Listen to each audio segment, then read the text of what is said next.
So an exercise physiologist is a health professional and we use exercise as a mode of treatment for illness, disease and other various conditions. The way that we approach our sessions is purely research based, and we're looking to find the most proven and accurate way to reach someone's physical goals. Exercise physiologists can cover a broad range of conditions. So we tend to have our specializations, but for the most part, we're all very well versed in a number of conditions and a number of treatment methods for each of them. Physical health isn't the only thing that we focus on. Mental health and behavioural change is a huge part of what we do. We use exercise as a holistic approach for better health. Harry's good to work with for a number of reasons. One of them really being very approachable, first of all, very professional, and really important is a good sense of humour. And if he's not sure of something, if I'm asking him questions, how do we do this, why do we do that, he'll go back and research it and come back with an answer. My expertise as an exercise physiologist has been in neurological conditions, but primarily spinal cord injuries and brain injuries. This is where I felt my skills are most needed and most rewarding for the people that I work with. Back in 2015, I had a fall from approximately 5 metres. I broke T9 and T10 in my spine, I had punctured lungs, broken ribs and stable fracture at C7 high up there. So it's did a proper job on myself really.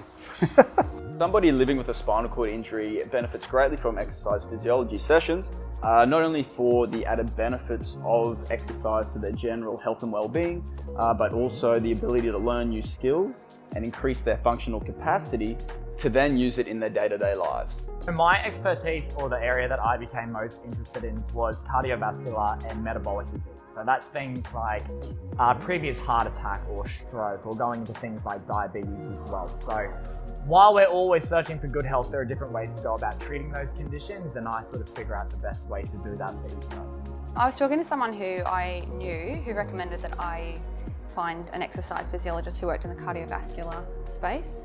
And I had a chat with Harry on the phone, who answered a lot of questions that were beyond just a normal admin booking part of the process. So I thought this person is probably actually a clinician here. And after I realised that he was, I felt like that was a really important point of difference and formed a really good positive first impression for me. What I find with cardiovascular disease is that a lot of people come to us after they've already had some sort of adverse event. So for them, it's about realizing that their issues may have gone a little bit too far.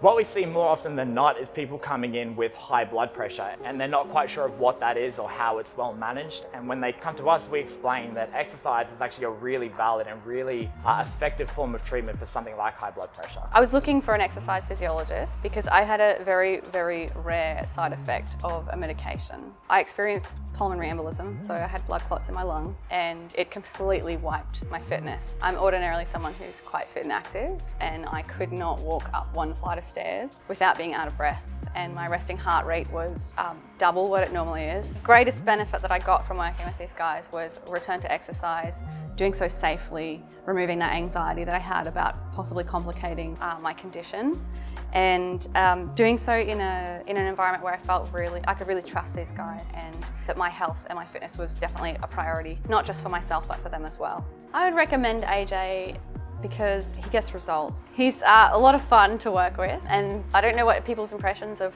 exercise physiology are, or if many people would be contemplating seeing an exercise physiologist, but it has been a really fun and rewarding experience, and I think that's been the case because he's somebody who listens, he's somebody who's thoughtful, he cares, and I'm here for the comedy.